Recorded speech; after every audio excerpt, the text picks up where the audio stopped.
Muy buenos días, muy buenas tardes. Nuevamente reunidos con el equipo Medinet. Una bienvenida a todos los participantes en esta muy interesante ponencia y a todos los que nos siguen en nuestro canal de YouTube.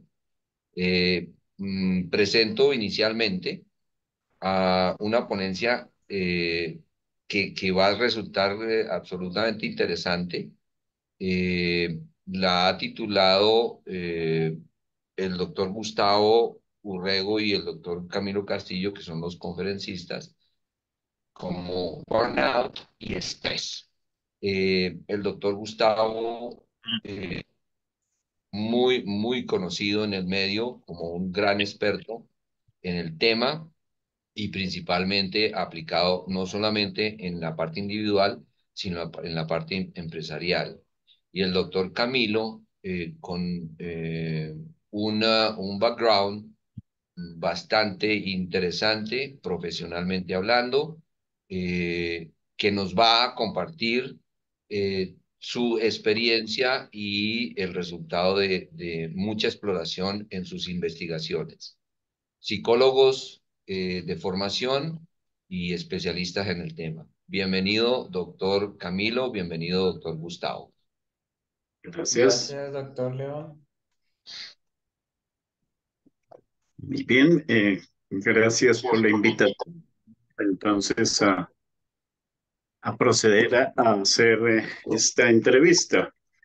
Eh, Hemos escogido el tema de burnout ah, o síndrome del quemado, más o menos se podría traducir, por varios motivos.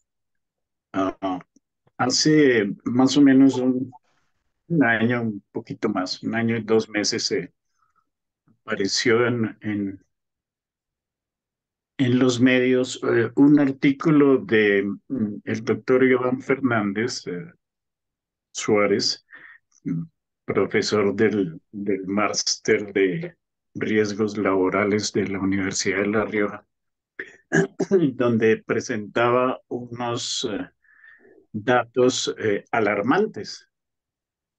Ah, Incluso hablaba el título del artículo era el síndrome de estar quemado o el síndrome de burnout, la próxima pandemia.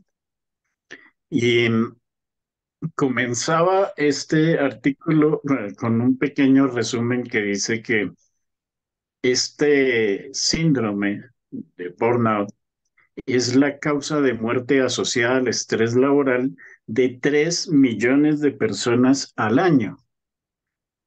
No sé en 2024 si esta cifra seguirá aumentando, pero esto es bastante significativo. Por otra parte, también el doctor Castillo me facilitó un resumen de una investigación que se hizo aquí en Colombia con psicólogos para ver la prevalencia de este síndrome, puesto que los psicólogos, así como el personal médico y paramédico, docentes y otros tipos de,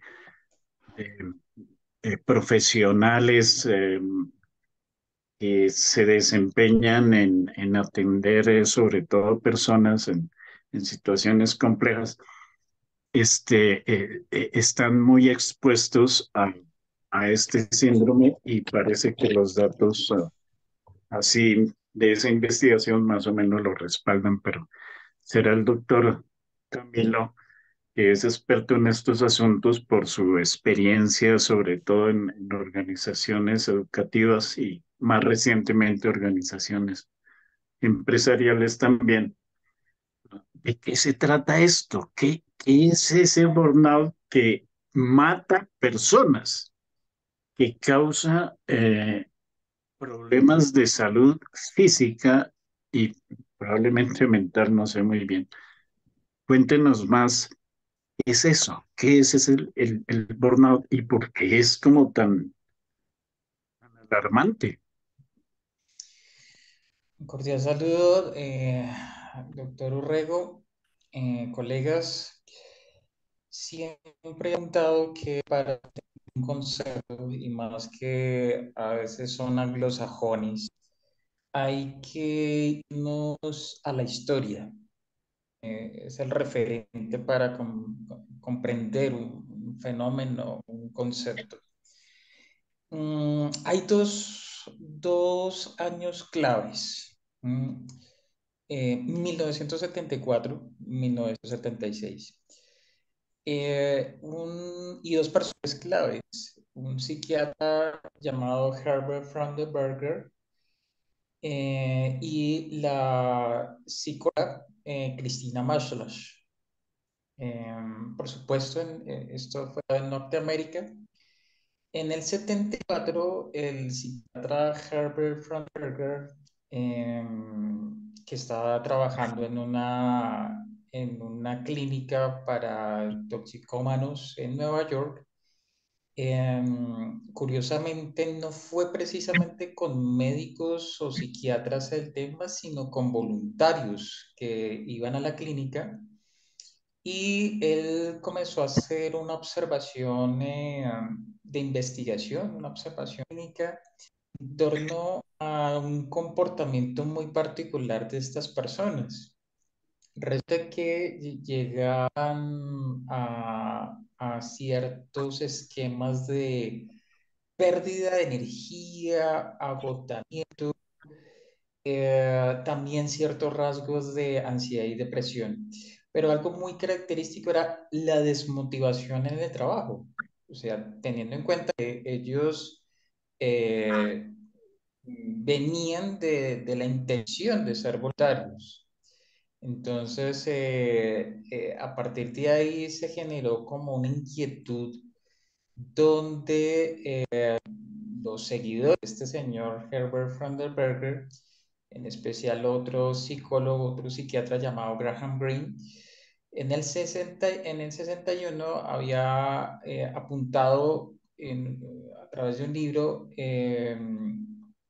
llamado A Burnout Case, donde señalaba precisamente la historia, no precisamente de un clínico, sino de un arquitecto que estaba atormentado. Esa fue una pequeña inspiración para el señor Vanderberger acuñar el concepto burnout. Eso fue en el 74. Pero en el 76 me parece que es el comienzo clave para entender el fenómeno. Pues la psicóloga Cristina Maslach, eh, en un congreso de la APA, comenzó a referirse de este fenómeno de una manera preocupante, ¿sí? Donde sí, los trabajadores de servicios humanos eh, terminaban con estas expresiones de cansancio, de pérdida de motivación en el trabajo, y lo que estamos viendo ahí como característica principal del burnout y la despersonalización. A partir de ahí, pues comenzaron a surgir más investigaciones. La doctora Marshall es famosa porque ella creó el famosísimo test de Marshall, que es el que utilizamos para hacer el diagnóstico de burnout. Em, en el 81 lo describieron algo parecido a un síndrome de estrés crónico, pero hay una gran diferencia y eso lo vamos a ver más adelante. Y en el 82, cuando se publicó el inventario de burnout de Dr. Amashi. Eso para tener en cuenta. Todos los conceptos habido por haber que uno puede encontrar en internet o en los datos de científicos, eh, el del señor Farber de 1983 creo que fue un mejor concepto, ¿sí? Eh, esto en un artículo Stress Burnout in the Human Service Professions, donde dice, me voy a permitir leerlo, que está en pantalla. El burnout es un síndrome relacionado con el trabajo. Surge por la percepción del sujeto de una discrepancia en los esfuerzos realizados y lo conseguido.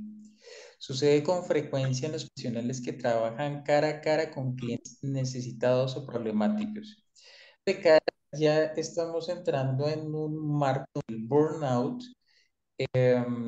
Está dentro de un marco de el trabajo, ¿sí?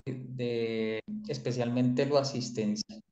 Y el rasgo característico de que es una sensación, percepción de un desgaste. Algunos lo traducen como síndrome quemado, pero es más el desgaste. Entonces, el síndrome lo acotamos en esa medida, doctor Urrego. Sí, mira que solo hasta el 2019 la OMS, la Organización Mundial de la Salud, agregó el síndrome de burnout a la lista de enfermedades como un fenómeno de tipo pues, ocupacional Ujú. y lo definió como estrés crónico de trabajo, que se caracteriza, como tú dices, por agotamiento, bajas en el rendimiento, por supuesto, en el rendimiento laboral y una sensación de cinismo relacionado con el trabajo. Eh, ¿Qué crees tú que se utilizó la palabra Es una pregunta bien interesante, porque claro, uno relaciona el cinismo con una irresponsabilidad, una desinterés total, pero en este caso es el resultado de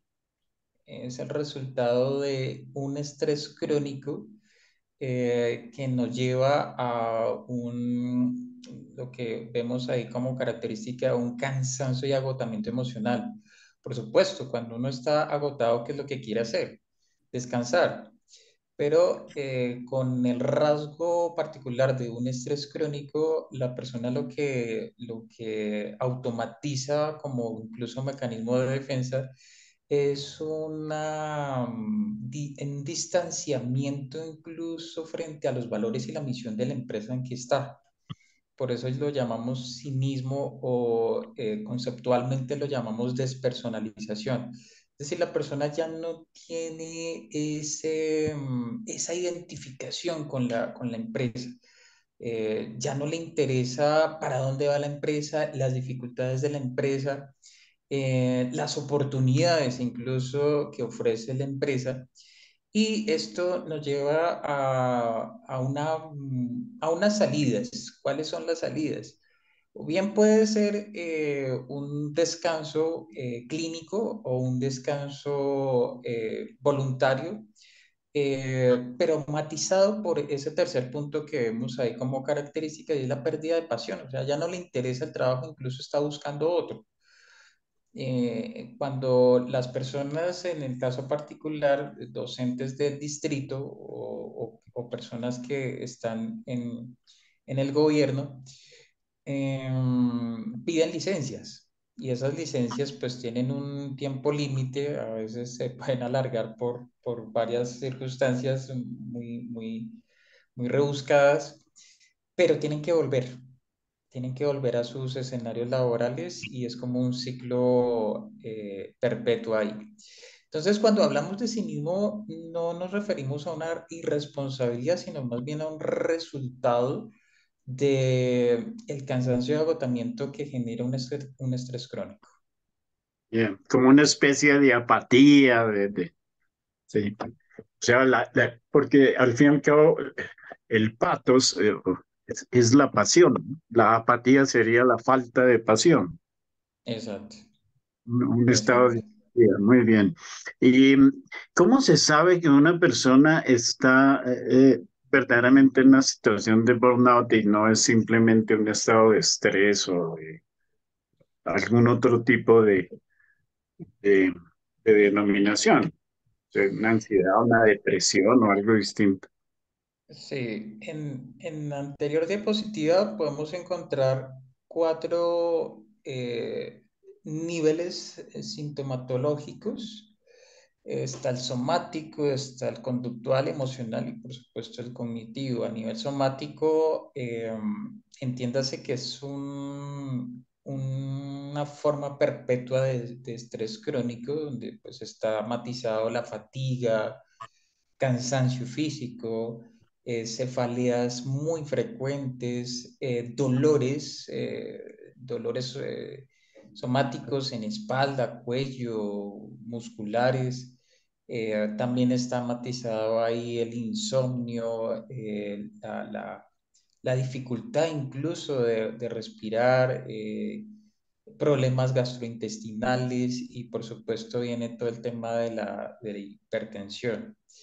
A nivel conductual, como es una perpetuación del estrés crónico, la persona tiene o constituye un comportamiento paranoide, eh, no es flexible frente a las condiciones laborales, es decir, se vuelve muy rígido frente a las indicaciones que puede dar el jefe o las políticas de la empresa. No se relaja y eso impide que el contacto con los demás sea fluido, sea amistoso. Y por supuesto, los otros tienen un comportamiento reactivo donde es posible que genere aislamiento. Eh, También creo que es uno de los factores importantes ahí, es que la concentración en el trabajo disminuye. Puede haber incluso a partir de ahí quejas de parte de los jefes o incluso de parte de él hacia la empresa, pero se las calla por miedo o por miedo no, porque ya no le interesa incluso. Eh, Cuando hay ejercicio asistencial, es posible que esta persona ya no tenga la misma paciencia con sus consultantes o clientes. Y esto nos lleva a una falta de humanidad y puede llegar incluso a ser agresivo con los clientes. Hay algunas investigaciones que señalan que estas personas pueden llegar a buscar solución en sustancias psicoactivas o tranquilizantes o barbitúricos, como forma Bueno, de salir de esa sensación de cansancio y de desgaste. A nivel emocional, que creo que es uno de los factores claves, es precisamente esa irritabilidad, esa ya ausencia de paciencia frente a un consultante o paciente que sea incisivo, cansón en algunas situaciones. Por supuesto, las emociones no son bien gestionadas.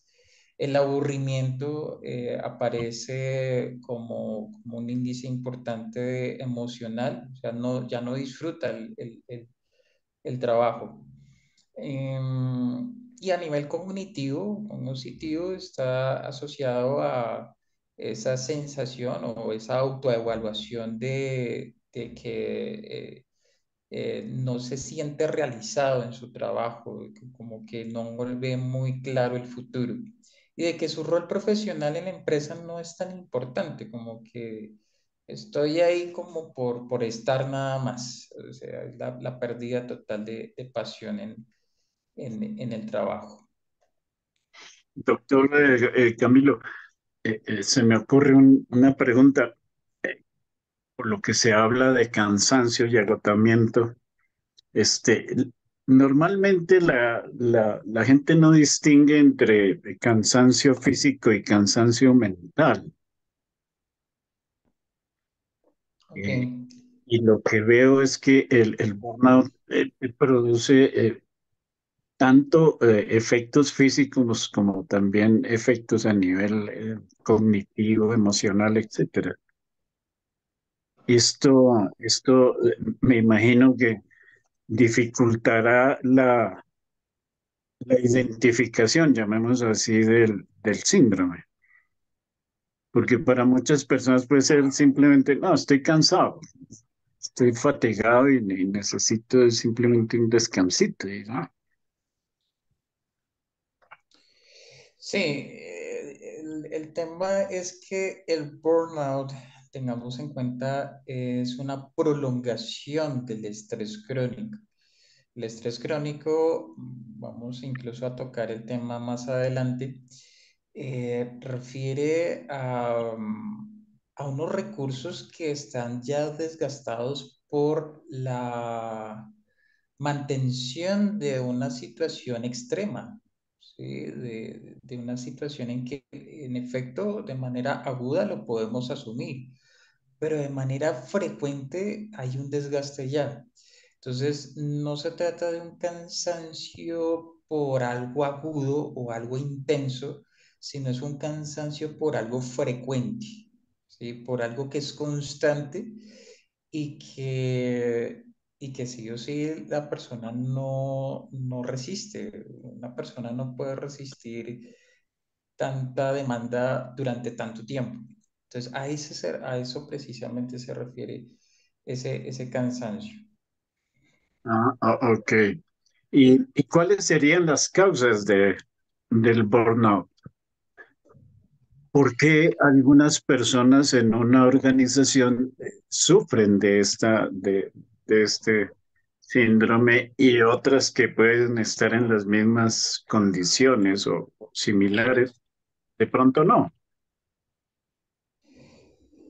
Voy a responder esto con una investigación que el doctor Urrego referenció, y fue en la universidad, en una universidad de Neiva. Hicieron una investigación con más o menos 350 psicólogos, si no estoy mal el dato. Más o menos el promedio era igual en cuanto a hombres y mujeres.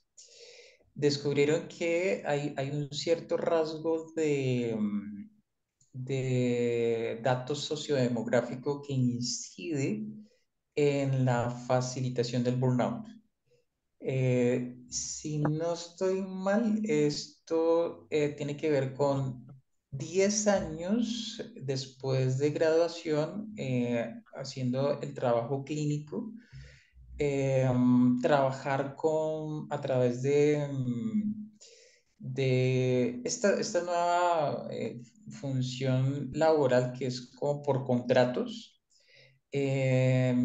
o entidades privadas, pero sin la posibilidad de ascenso, de cambio, ¿no?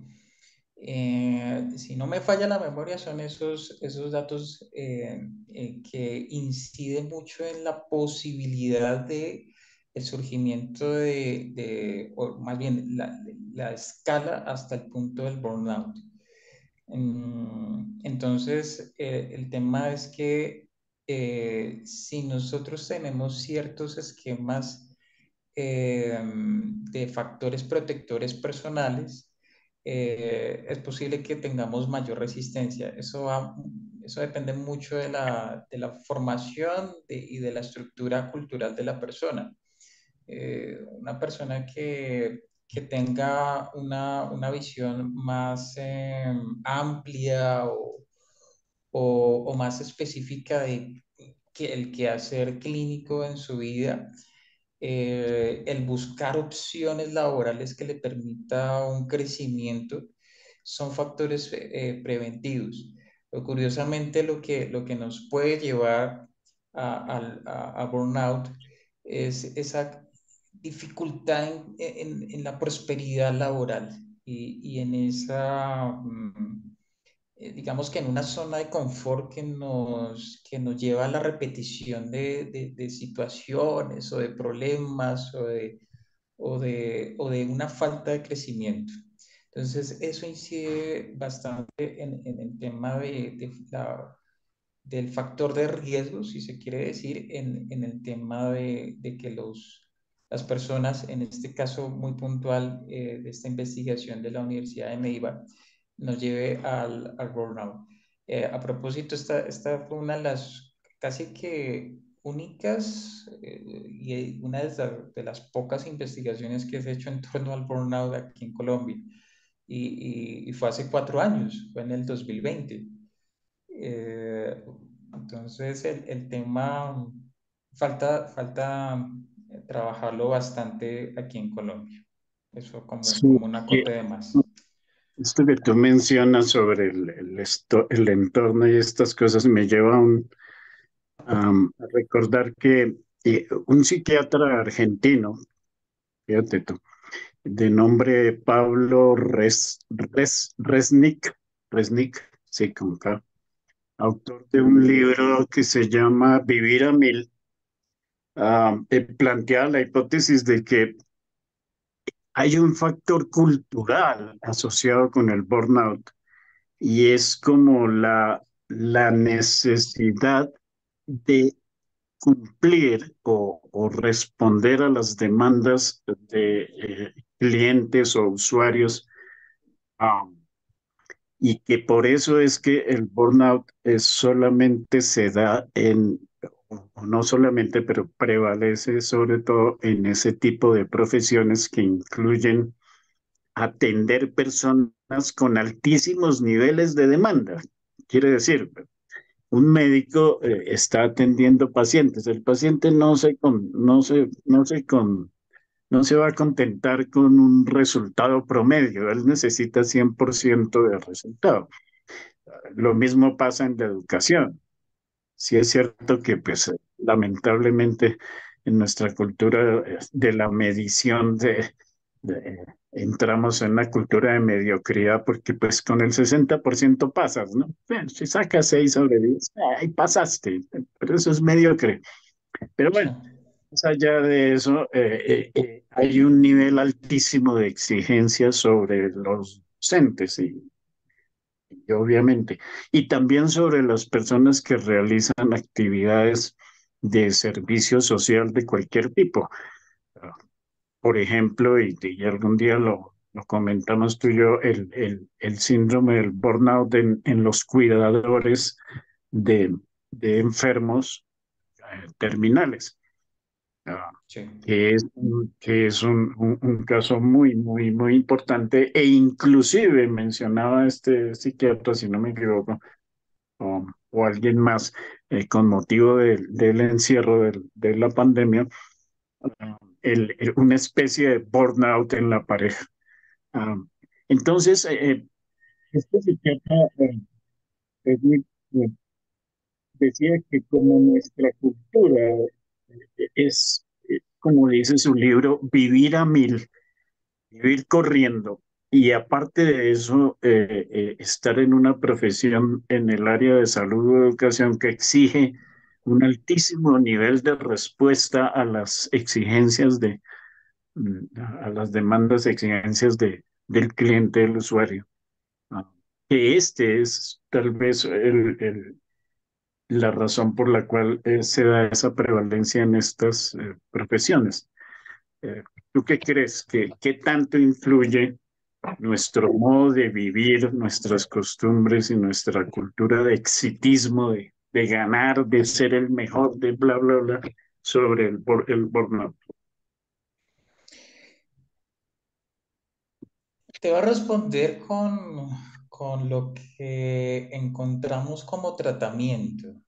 Mm, Cuando, cuando hablamos de la posibilidad del tratamiento de burnout, curiosamente no encontramos muchas posibilidades farmacológicas. Uno pensaría, no, pues una pastillita para la ansiedad o la depresión. Resulta que los tratamientos usualmente en el tema de burnout no se enfocan en eso. Se enfocan más en un tiempo de quietud, incluso en unas vacaciones. Yo recuerdo que cuando hablaban en un colegio de los problemas de estrés crónico, que yo sospecharía como más burnout, aunque pues médicamente no le llaman burnout, sino tiene otro nombre. La única resolución o la única solución o el único tratamiento que escuché en ese entonces era licencia. O sea, váyase de licencia, tómese un tiempo, descanse, o en casos muy extremos donde ya había un índice alto de ansiedad generalizada o depresión mayor, la solución era ir a quedarse unos días en una clínica. Entonces, el tema es más incluso psicosocial que el tema personal o incluso bioquímico. Es una descontaminación de nuestro cerebro en torno a esa exigencia que ha tenido durante mucho tiempo y sostenida y que el cuerpo resiste. El tratamiento es ese, el descanso, ¿sí? Bueno, en términos ya muy de urgencia. Entonces, sí, estoy totalmente de acuerdo con la referencia que menciona el doctor Urrego. Esto es de carácter social, de carácter de lo que vivimos día a día ahora, de la competencia, del afán, de que todo tiene que ser inmediato. Claro, una persona en estos ritmos eh, necesita no una pastilla, necesita descanso. Y voy a hacer incluso el acote de un consultante, no precisamente con burnout, pero sí con un cierto cuadro de estrés crónico. Es un señor que trabaja en construcción en Nueva York y hace algunos trabajos en New Jersey. El señor pues tiene que transportarse de Nueva York a New Jersey, trabaja todo el día y se devuelve y pues allá también hay trancones. Este señor tiene un buen nivel de vida, casado con una excelente esposa, sin hijos, buenos ingresos, una vida estable. Pero curiosamente, el desgaste laboral ya lo llevaba a ciertos esquemas donde estaba perjudicando su salud, se le estaba cayendo el cabello, le descubrieron hipotiroidismo tipo Hashiko. eh, entonces tenía una condición médica ya un poco más delicada. Yo le insistía en dos cosas. Le insistía en el valor del descanso, le insistía en que buscara o retomara su pasión, que es tocar la guitarra o el tema de la música. Eh, y bueno, ya hace unos cuantos meses, por incluso cuestiones administrativas de su trabajo, se tuvo un tiempo más de libertad, de tiempo libre, de dedicarse a lo que le gustaba, retomó la guitarra y el solo hecho de esos dos elementos eh, generó un cambio en su vida. O sea, ya me contaba que su cabello mejoró, la sensación de energía ya era diferente, ya no se sentía con esa pesadez y ese cansancio, sino que había mejorado.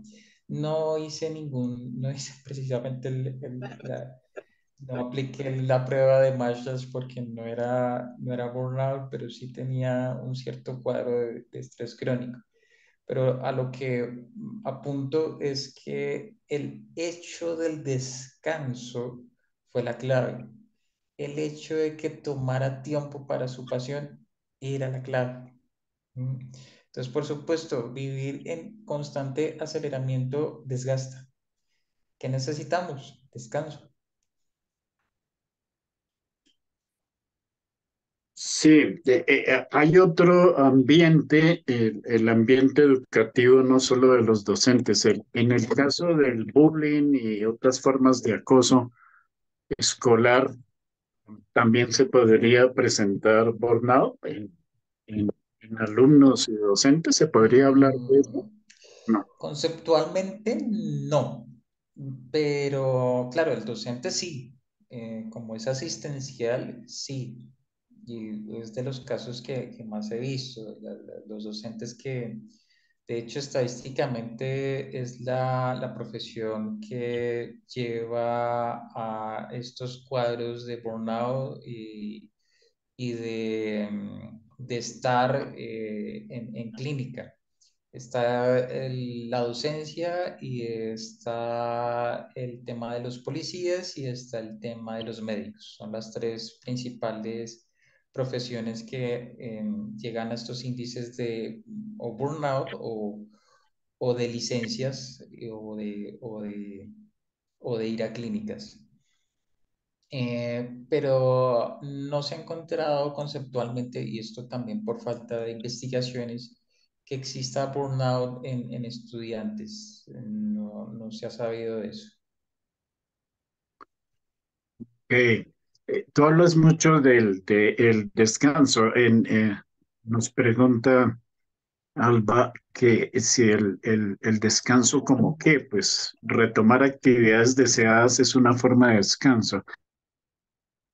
Descanso. Y aprovecho de una vez para no interrumpirte tanto una segunda pregunta y es, bueno, la persona va y descansa y cuando vuelve la cosa sigue. Ok. Eh, Hay un libro del doctor Daniel Goleman que pues, yo soy seguidor de él, donde referenciaba un ejercicio bien interesante y creo que todos lo podemos llegar a hacer y es, váyase a un bosque, váyase a un bosque, camine entre los árboles y dése cuenta, hacer un poquito de mindfulness y dése cuenta cómo está su atención. La atención se enfoca en esos ámbitos, en dónde pongo el pie, dónde pongo la mano, dónde me apoyo. ¿M? Y curiosamente se han hecho ciertos estudios donde, ¿qué pasa con la atención en estos escenarios? Pues la atención se focaliza es en esa acción como tal. Claro, tiene que subir, bajar, escalar, poner bien el pie, etcétera. La atención descansa, la mente descansa con este tipo de actividades. Bueno, aparte también del contacto con la naturaleza, ¿sí? Pero también existen otro tipo de descansos. Existe esa sensación en que uno corporalmente, el cuerpo ya se siente como renovado, que ahí viene el caso del sueño, ¿no? El caso de dormir bien, de comer bien, que es una de las bases que para mí es clave, eh, y de hacer esas actividades que cambian de escenario, ¿sí? Que, o sea, uno coloquialmente piensa que el descanso es acostarse en la cama todo el fin de semana. No, se trata es de que el cuerpo sí tenga la suficiente energía para retomar una actividad y de que mi mente esté enfocada en otro escenario. ¿Sí? Es como un poco salir de la zona de confort. Entonces, sí, se necesita otros escenarios, pero también se necesita esa sensación de que el cuerpo está relajado, que está otra vez dispuesto a una actividad. En cuanto a la otra pregunta, aparte del descanso y de que vuelva otra vez a retomar la persona, pues indudablemente hay tres elementos claves de tratamiento que lo podemos ver en la siguiente diapositiva. Intervención multidisciplinar, la estrategia que logre hacer la empresa donde está la persona y el tratamiento individual. No está de más el trabajo donde pues se busque el origen de ese desencadenamiento. Y por supuesto nos puede ayudar ahí la medicina, la psicología, si hay en la empresa trabajador social y las estrategias que apunta la empresa. Un ejemplo, en una empresa estamos trabajando el tema de cómo mitigar una convivencia negativa que nos lleva a escenarios de estrés, incluso puede haber estrés crónico. Son estrategias preventivas de la empresa para no llegar a escalonar a estrés crónico o a burnout. Son formas de tratamiento. Por supuesto, un trabajador social que nos lleve a buscar escenarios diferentes de la empresa para desarrollarnos como persona o instituciones que nos puedan aportar, nos puedan ayudar. La psicología clínica con sus diferentes estrategias cognitivas o de comportamiento que nos pueda ayudar con herramientas personales y afrontar las vicisitudes de la vida. Y medicina, que sí o sí es importante, cómo están nuestros niveles de cortisol, nuestros niveles de, mm, de, de azúcar en la sangre, bueno, todos estos exámenes que nos pueden llevar a escenarios que no son tan deseables. Y en el trabajo también es importante que las estrategias de la empresa lleguen a los escenarios más grupales, más pequeños, donde el gueto de las personas que me rodean puedan ser más un apoyo que una fuente de estrés. Es decir, los compañeros que tienen esa empatía o esa capacidad compasiva de ayudar a la persona que tiene estos problemas. Y por Y supuesto el tratamiento individual. claro. Y en tu experiencia, ¿conoces algún caso que se haya recuperado la persona realmente? Mm, sí, en una empresa, incluso antes de pandemia, estuve haciendo un trabajo de mindfulness y no había un diagnóstico, vuelvo y repito, el diagnóstico es complicado con el burnout, pero sí tenía un esquema, un cuadro de estrés crónico, una persona que hacía parte de contabilidad. Por supuesto, el trabajo de contabilidad es bien pesado si uno no tiene apoyo suficiente. Resulta que esta persona desarrolló un mecanismo de defensa donde pues no saludaba, no era amable. Pues por supuesto las personas reaccionan frente a eso y responden con actitudes que tampoco son tan beneficiosas para la persona, agudizando más el problema. A partir de una estrategia de mindfulness, lo que se llevó no era precisamente para la persona, pero sí para una prevención en que no escalonara problemas de estrés a estrés crónico o burnout. Pero la incidencia del trabajo grupal influenció en esta persona para que, bueno, pues por lo menos comenzara con un saludo, con una sonrisa, un trabajo individual que se recomendó que fuera al psicólogo a comenzar un proceso. Incluso creo que se monitoreó ese proceso desde talento humano. Y sí, hubo cierto cambio en esta persona. También fue tremendamente influyente cómo es que los procesos operativos y administrativos de la persona se aliviaron a través de contratación de otras dos personas que le colaboraron.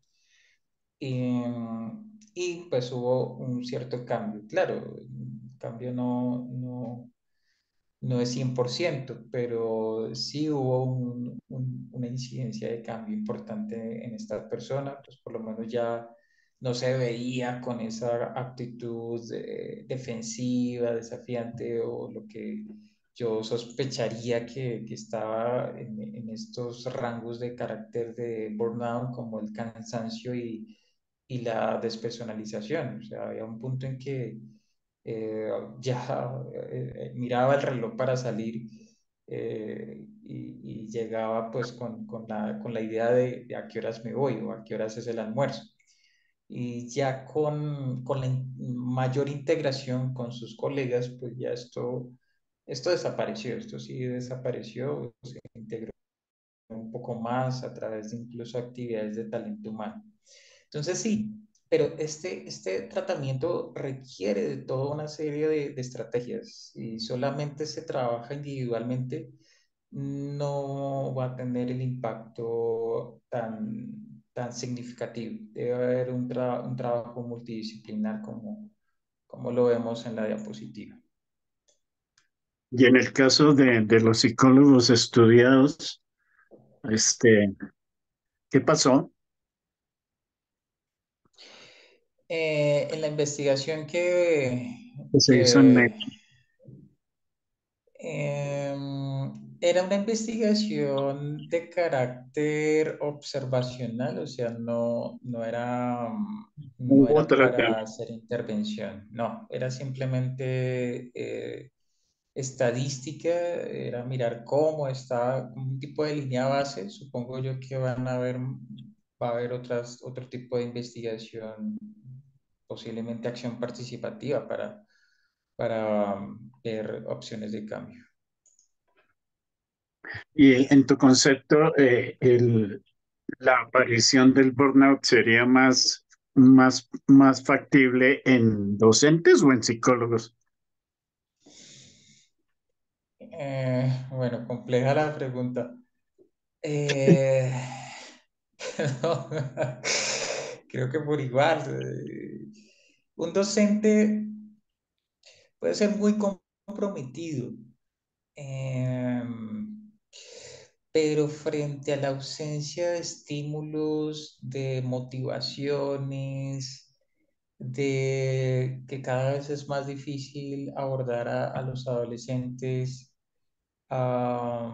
Creo que en la docencia se ve más el desgaste. Uno como psicólogo clínico, pues bueno, o sea, uno también hace su autoterapia con uno y uno trata de buscar ciertos elementos recursivos de descanso de la mente, como el que mencionaba de caminar en medio del bosque, y uno tiene más recursos, pero un docente es docente. Y a pesar de que quiera hacer algo de psicología o jugársela a ser psicólogo con sus estudiantes, es imposible, es imposible. Entonces creo que los niveles de frustración es más alto en los docentes y es más factible que llegue a estos escenarios de burnout. De hecho, la estadística lo menciona. No tengo ahí proyectada la estadística, pero la incidencia de profesiones donde hay mayor estrés crónico y mayor índice de estar en las clínicas están los docentes, no están los psicólogos, incluso están los médicos de primeras. Los psicólogos o psicólogas están, ni siquiera recuerdo que hayan estado en la lista. Por lo mismo, tenemos más recursos personales y cognitivos para abordar ese tipo de situaciones. Eh, Estas estadísticas son de 2007, 2008 aproximadamente. Son muy antiguas, pero han sido de las más significativas que se ha hecho en Colombia. Eh, si mal no recuerdo, creo que hay una en Bogotá que se hizo eh, a nivel de todas las instituciones educativas distritales.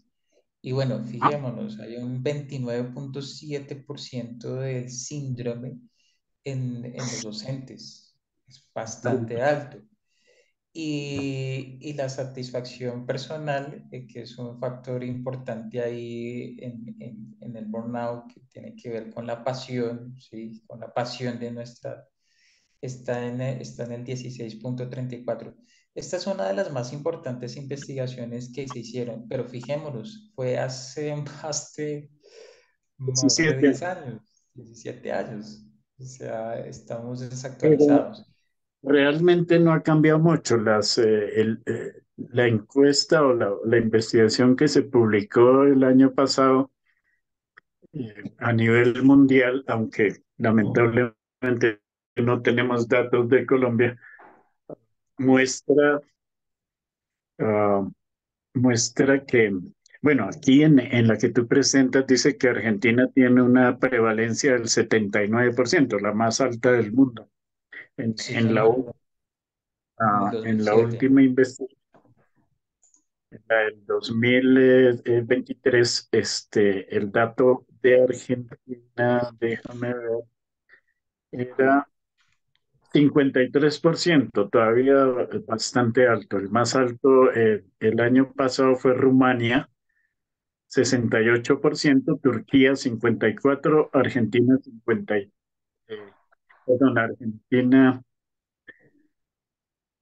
lo leí mal, Argentina 43, perdón, no 53, y Italia 49 y Australia 53. Me imagino que ahí estarán incluidos docentes y otras profesiones, médicos y todas estas cosas. Eh, ¿tú has visto sabes algo si hay diferencias, por ejemplo, de género entre hombres y mujeres, que más prevalencia o algo, o no hay nada al respecto? En psicólogos la prevalencia de burnout está más en los hombres que las mujeres, pero pues no hay una diferencia tan significativa, es más o menos del 60-40%. Ok. Por último, tú también has mencionado varias veces tema del estrés crónico. ¿Quieres ilustrarnos cuál es la relación que hay realmente entre el burnout y el estrés crónico y por qué los diferenciamos? El estrés crónico es el escalón antes de burnout. Pero para entender esto, yo voy a solicitar un poco la imaginación de las personas que nos están escuchando y vamos a imaginar o hacer un ejercicio mental em, con el mayor detalle posible y lo más concentrados posibles para comprender qué es esto del estrés crónico. Vamos a imaginar, así como la imagen que estamos viendo, vamos a imaginar que ahí donde estamos sentados o de pronto acostados o de pronto de pie, vamos a imaginar que de un momento a otro estalla una guerra. ¿Mm? Ahí donde están, en medio de árboles o en medio de edificios o de naturaleza, no importa, comienzan a caer bombas, llegan helicópteros, hay explosiones, tanques de guerra, soldados por cualquier lado, heridos, desafortunadamente fallecidos. Pues, ¿cómo nosotros reaccionaríamos frente a eso? Sí, primera pregunta. Por supuesto que ahí sale a flote nuestra estructura de mecanismo de defensa y hay dos opciones, ¿no? O correr o atacar. Y creo que en este caso es más correr, ¿no? Correr a refugiarnos, que es lo primero que pensaría uno. Bueno, sobrevivo yo o si uno es papá y tiene el hijo cerca o es esposo y tiene la esposa, bueno, ¿qué hago con mi esposa, no? Eh, ¿Qué pasaría imaginando esto, o sea, esa tensión de correr, de huir, de esconderse, de buscar a las personas allegadas, de pronto no encontrarlas o encontrarlas heridas, asistirlas, bueno, buscar opciones, pero sigue los tiroteos, siguen las bombas. Si alguien de pronto tiene familia en Ucrania o en estos lugares de Medio Oriente que está en medio de un conflicto de guerra, pues perdón si hiero susceptibilidades, pero eh, ese es precisamente el escenario. Pero la pregunta es, ¿qué pasaría si esta situación de guerra se alargara en el tiempo? Y peor aún, porque pues en Ucrania entiendo que hay unas formas de refugio en países como Polonia o Alemania. ¿Qué pasaría si no hay formas de salir? ¿Sí? ¿Cómo, pongámonos un poquito aquí me dicen indefensión aprendida, pongámonos en el lugar de esas personas, ¿no? Eh, cómo se sentiría, cómo reaccionaría esa persona y que el tiempo se alargara y que no pudiera existir una forma de salir de la ciudad, ¿sí? ¿Qué tanta posibilidad tendría de mejorar sus condiciones de vida o incluso de sentirse feliz o de progresar, ¿sí? Serían nulas, muy difícil, casi imposible. ¿No? Pero contrario a eso, ¿qué pasaría si al contrario la guerra, el conflicto bélico durara poco tiempo? Pues inmediatamente llegaría Cruz Roja, ONU, los cascos azules, bueno, en fin, miles de organizaciones. Y probablemente la inversión de mejora ayudaría a que las personas vieran un poco más optimista el futuro. ¿No? Es totalmente distinta esas dos situaciones. Cuando se alarga el tiempo de una demanda como estas, el organismo está a la defensiva, dispuesto a atacar o a correr, ¿sí? Toda la energía que nosotros tengamos por consumo de alimentos, todo se transforma en energía para llevar a cabo esta huida. El organismo deja de renovarse, ¿sí? Deja de fortalecerse. ¿Mm? Sí, es un esquema de adaptación sobre un organismo que no está tan en homeostasis para renovarse y fortalecerse. ¿Mm? Bueno, en la vida real, cuando estamos sometidos a eventos de demanda permanente, sucede una serie de efectos biológicos, neuronales y psicológicos, ¿sí? Ya volviendo otra vez a nuestro campo y a la vida real y dejando la imaginación de la guerra. ¿No? Eh, Cuando mantenemos estas circunstancias de demanda excesiva de parte del ambiente, pues bueno, hay una serie de complicaciones, ¿no? Por ejemplo, el sistema simpático, que su función es de regular funciones musculares como el corazón y las glándulas, pues prolonga la resistencia y termina afectando la capacidad de adaptarnos, incluso alterando las funciones en los diferentes sistemas y nuestros órganos. ¿No? Y un cuerpo enfermo termina afectando la forma en que se desenvuelve la persona en su diario vivir.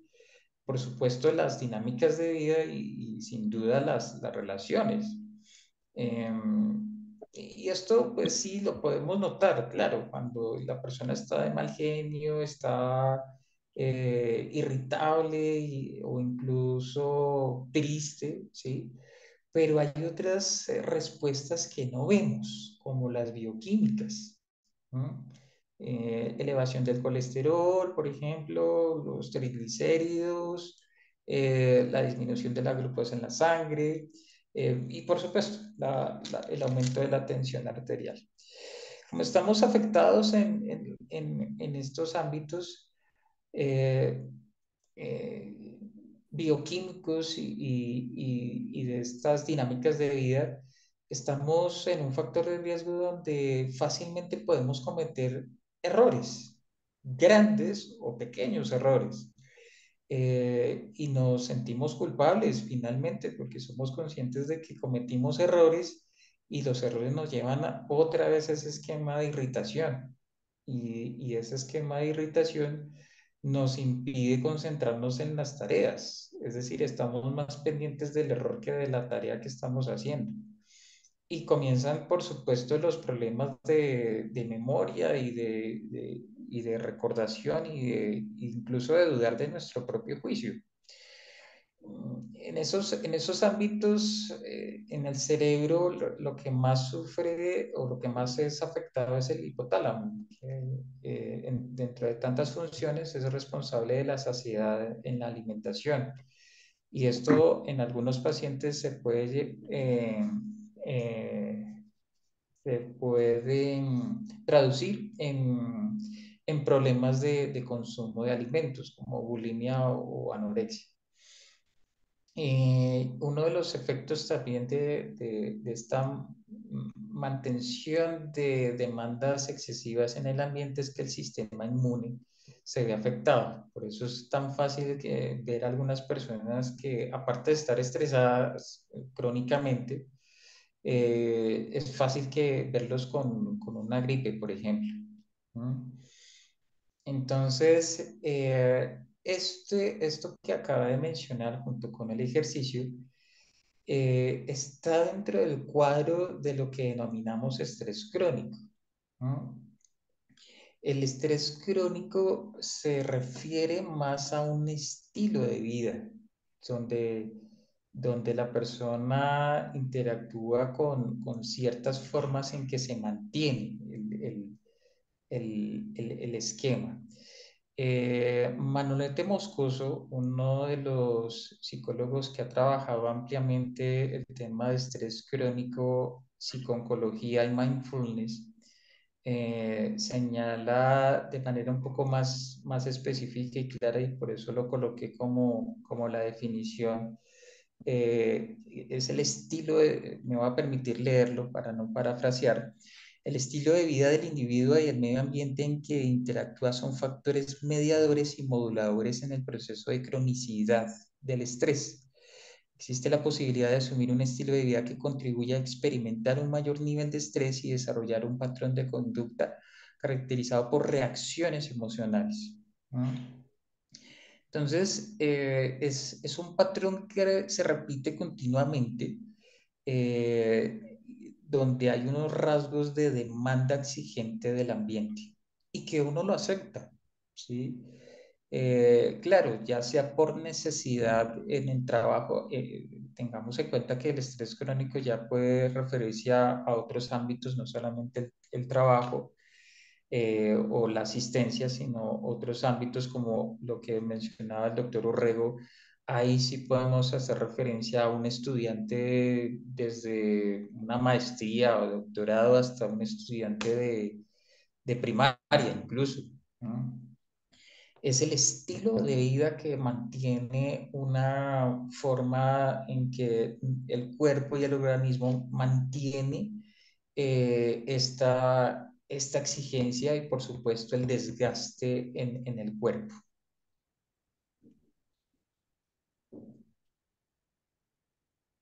Sí, eso me hace pensar en un, e- un, un ejemplo de lo que sucede con los deportistas. Un deportista puede tener un pequeño accidente, en un entrenamiento o en una competencia, y si se le atiende bien y se le da el descanso y el tratamiento adecuado, pues se recupera y puede volver a a su nivel de óptimo de competencia. Pero si no se trata bien o se acelera demasiado el tratamiento o se le pone a competir sin haberse recuperado del todo, entonces empieza a convertirse en una lesión, ya una lesión más permanente. Y si sigue compitiendo y no tiene la recuperación 100%, puede llegar a perder totalmente la capacidad de competir. Me da la impresión de que algo muy similar pasa con el estrés crónico, es decir, situaciones de estrés normal que que van creando algún tipo de debilidad, no sé, o algún tipo de lesión, entre comillas, ah, que con el tiempo se convierte en algo mucho más grave. Puede llegar a ser mortal como el burnout o como el mismo estrés crónico o simplemente desencadenar enfermedades catastróficas por efecto del cortisol y de todas estas cosas ¿qué opinas al respecto? Eh, Definitivamente cuando sostenemos una situación que demanda la exigencia total de nuestro organismo, lo que dices es muy cierto. Puede llegar incluso a una exigencia que supere nuestra capacidad mental o física y fácilmente puede llegar las lesiones o los accidentes incluso. Entonces, es fácil que la promoción de la continuación de ese estilo de vida pues nos lleve a salidas que no son tan beneficiosas. Por ejemplo, consumo de alcohol, ¿sí? Y que no va a ser una copita de vino, ¿no? Va a ser un consumo excesivo para salir de esa sensación de desgaste. También puede ser eh, el consumo de alimentos que no son tan beneficiosos o excesivos en calorías o grasas saturadas, ¿sí? Un ejemplo así rápido, y ustedes lo podrán ver cuando de pronto tienen la oportunidad de salir a almorzar en una zona de empresarios o de estas empresas de call center o o de funcionarios públicos que casi que uno puede decir o comen mal o comen afanados o comen cualquier cosa, una hamburguesa o incluso una empanada y ya, y vuelvan otra vez al trabajo. O algunos incluso no almuerzan. ¿No? ¿Por qué? Porque es una forma de vida, un acostumbramiento de la mente frente a responder, ¿sí? Y eso sí o sí, tiene toda la razón el doctor Urrego, pues puede llegar a afectarnos desde una lesión hasta una mala forma de alimentación. Y es que recordemos, esto se trata de lo más básico que a veces solemos verlo como algo ordinario, pero es la base, ¿no? Por ejemplo, la alimentación o incluso el sueño. Hay personas que pasan derecho por entregar un trabajo que de pronto ni se lo están pidiendo, por ejemplo. Eh, voy a mencionar rápidamente un ejemplo que me llegó a la mente curiosamente, una chica estudiante de colegio, una chica muy pila, creo que tiene un rasgo ahí de hiperactividad, pero bien enfocado y está metida en todo. Es una chica de 11 grado y a punto de graduarse y es representante de curso, estuvo en el tema de las votaciones, está en teatro, está en otra comisión de convivencia y ahora aparte de todo tiene novio. Entonces están miles de cosas. Y, y la chica me mencionaba, o sea, yo a veces por entregar trabajos, por hacer trabajos, por hacer lo que tengo que hacer en mis funciones extras, pues yo a veces paso derecho, duermo 3 horas, ¿sí? Claro, esto de forma aguda, Pero cuando en el caso hipotético o imaginario, si esta chica continuara su ritmo de vida así, pues seguramente ya tendría un cuadro de estrés crónico. Aparte que también tenía problemas de alimentación que ya afortunadamente se equilibró. Pues si esto continuara, definitivamente no hablaríamos de lesiones, pero sí de una forma de vida que dañina, en pocas palabras. Bien, gracias, doctor.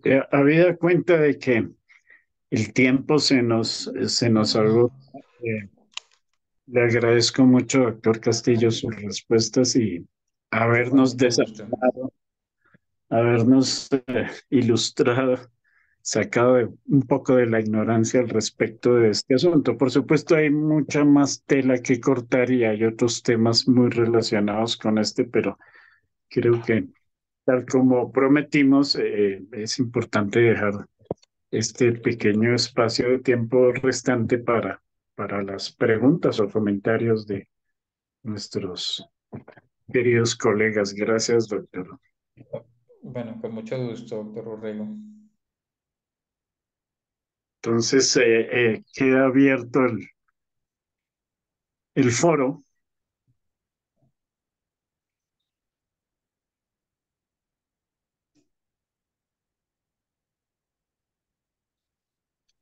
Bueno, yo lo que podría comentar es que en los años que llevo ejerciendo la profesión y habiendo pasado por residencias, fellows y distintas etapas de mi vida personal, lo que he observado es el alto índice de trastornos psicológicos, psiquiátricos, psicosomáticos, el índice de depresión, de suicidio. Tengo unos cuantos colegas que se han suicidado a lo largo de la historia de mi vida, bajo situaciones de estrés. Y lo que siempre me he preguntado es, nosotros tenemos que cuidar de la salud de la gente, pero ¿quién cuida de nuestra salud? Muy Porque buena pregunta. ese es el tema. Ese Aquellos es el... que estamos al cuidado de la salud de la población, no tenemos nadie que nos cuide a nosotros, porque las instituciones, sean privadas o sean públicas, lo que buscan es el mayor rendimiento. Hay una palabra que le tengo una cierta alergia, que es la palabra eficiencia. Eficiencia es la cantidad de trabajo hecha en el menor tiempo posible. Mm, Eso es un buen adjetivo para aplicarle a las máquinas, sí. pero en la vida moderna se aplica a las personas y se utiliza como un adjetivo para cuando uno quiere decir que una persona es un buen profesional o que trabaja bien, se suele decir es eficiente.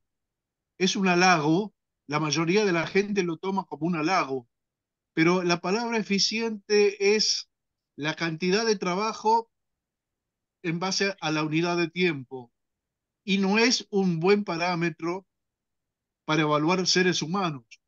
Los seres humanos tenemos una estructura física y mental mucho más compleja que una máquina. Tenemos vida personal, vida matrimonial, vida familiar, vida laboral. Tenemos situaciones económicas que nos provocan estrés al igual que el resto de la población. Tenemos que soportar o tenemos que contener personas que están pasando por situaciones muy graves que nos transmiten su angustia, su dolor. No tenemos muchas veces con quién descargar nuestras propias ansiedades, de manera que estamos sometidos a un estrés muy grande y las instituciones no tienen mucho interés en preocuparse por la salud mental de sus miembros. Cuando uno de sus miembros claudica porque hace un cuadro depresivo o porque se suicida, las instituciones simplemente buscan un reemplazo. Están para poder obtener el mayor rendimiento posible de sus inversores, no para cuidar la salud de sus trabajadores o de sus protagonistas. De manera que los únicos que podemos cuidar de nuestra propia salud somos nosotros, a través de nuestras organizaciones profesionales, pero desgraciadamente las organizaciones, el profesional de la salud, una vez que se hace miembro de una organización, empieza a vivir del trabajo de los colegas, empieza a usufructuar el trabajo de los colegas. En vez de cuidar la salud de sus colegas, busca cómo sacarles el mayor provecho posible. Sí, sí. Entonces, es un problema de quién va a cuidar la salud de nosotros, los profesionales de la salud. Tenemos que ser nosotros mismos. No podemos esperar que las instituciones públicas o privadas lo hagan, ni siquiera que nuestras propias asociaciones se interesen demasiado, porque suelen asociarse con los que manejan las instituciones públicas y privadas y entran en la filosofía de la eficiencia. Si esta persona me sirve, la utilizo. Cuando ya no me sirve, la descarto y la reemplazo con otro. Discúlpenme la crudeza de este lenguaje, pero es lo que yo he visto a lo largo de muchos años de carrera. Yo he tenido compañeros que han llegado al suicidio y nadie se ocupa de eso. Si no lo hacemos nosotros, nadie lo va a hacer.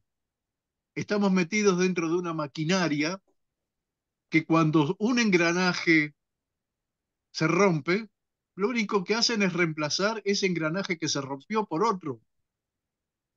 Y el engranaje que se rompió queda en el descarte. Eso es lo que yo puedo ver. No sé, me gustaría conocer cuál es la opinión de ustedes respecto a esto. Bueno, en ese contexto,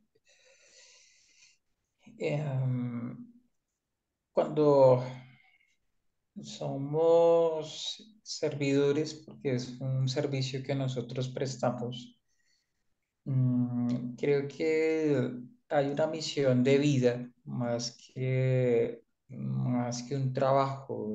Yo siempre veo esto como un acto de bondad y un acto de casi que de heroísmo, porque es muy cierto lo que dice el doctor Oscar, que uno también es un ser humano, también le duele ciertas cosas, también le enoja ciertas cosas, pero que hay escenarios donde pues uno no puede desahogarse.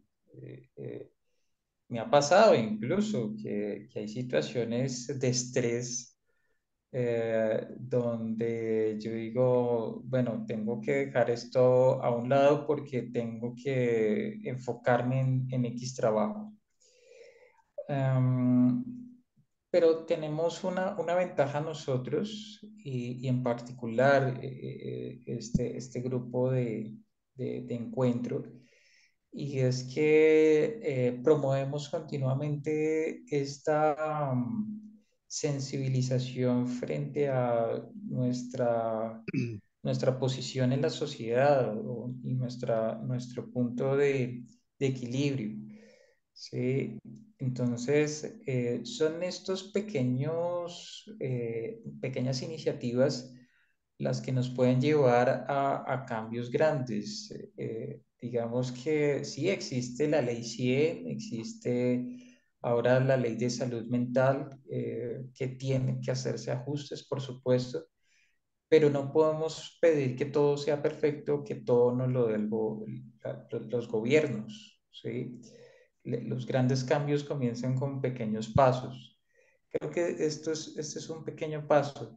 No podemos darle solución a todo. Este es también un principio de realidad que nos lleva a una tolerancia a la frustración, pero de entrada sí podemos decir, o sea, estamos en un ambiente donde también hay oportunidades, también hay grupos de apoyo, también existe este tipo de escenarios que nos ayudan a comprendernos, porque a veces ni siquiera tenemos tiempo de parar y comprender qué es lo que pasa por nuestra cabeza. Hay una cosa que mencionó el doctor Oscar que me parece supremamente importante y que ojalá podamos tener la oportunidad de otra sesión de entrevista-respuesta, y es la efectividad o el rendimiento en una empresa. Em, eh, Usualmente nosotros tenemos en nuestro sentido común que en cualquier trabajo el horario es de lunes a viernes. Eh, Hay una experiencia de un empresario que tenía una empresa de seguros en Norteamérica y estaba trabajando en este tema y se aburrió. O sea, creo que fue un estrés crónico y decidió montar su propia empresa con el mismo patrón, lunes a viernes, 7 de la mañana, 5 de la tarde, igual. Pero resulta que en un vuelo tuvo como un chispazo de reflexión y dijo, oiga, espérese, hay que pensar en los trabajadores. ¿Y qué pasaría si en vez de trabajar 5 o 6 días a la semana, trabajamos 4? ¿Mm? Por supuesto, comenzó todo el proceso. Algunos trabajadores lo miraron extrañados. No, esto va a ser un recorte personal. No nos van a echar. Pero al cabo de 3 meses, este señor dijo, se hace. ¿Qué pasó? Pues encontraron que habían procesos que eran más que todo reprocesos, habían procesos que eran ambiguos, que eran paralelos. Un ejemplo que recuerdo mucho era que un contador, un administrador tenía que hacer dos procesos, uno en un sistema operativo y otro en el otro sistema operativo, pero era el mismo. O sea, era como repetir en dos sistemas operativos. Por supuesto, ¿qué pasaba? Perdía tiempo. ¿Qué pasó en el transcurso de estos 3 meses? Pues todos los procesos que eran ambiguos, que eran repetitivos, que no generaba funcionalidad o rapidez, pues se volvió uno. Todo fue mucho más ágil. ¿Qué terminó pasando? Que en efecto sí se pudo trabajar lo que se trabajaba antes 5 o 6 días en 4 días, pero más eficiente. ¿Y qué generó eso? Que pues las personas podían descansar 3 días. Es decir, que ese agobio, ese estrés crónico que algunos estaban ya manifestando, pues se mitigó. ¿Por qué? Por esa sencilla pero significativa palabra que mencioné en la charla: descanso. Descanso. Es importante el descanso hoy día. Muy bien, mis apreciados colegas. eh, Como bien decían, el tiempo no es en este momento nuestro aliado. Debemos hacer un corte para este primer capítulo.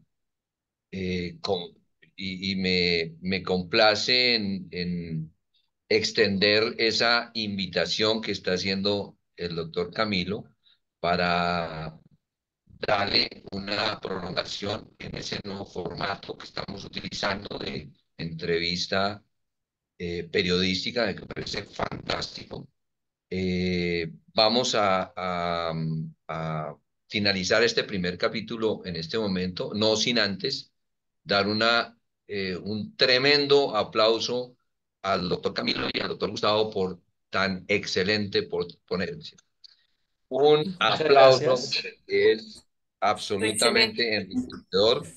Es un nuevo formato, los felicito, los vamos a seguir utilizando.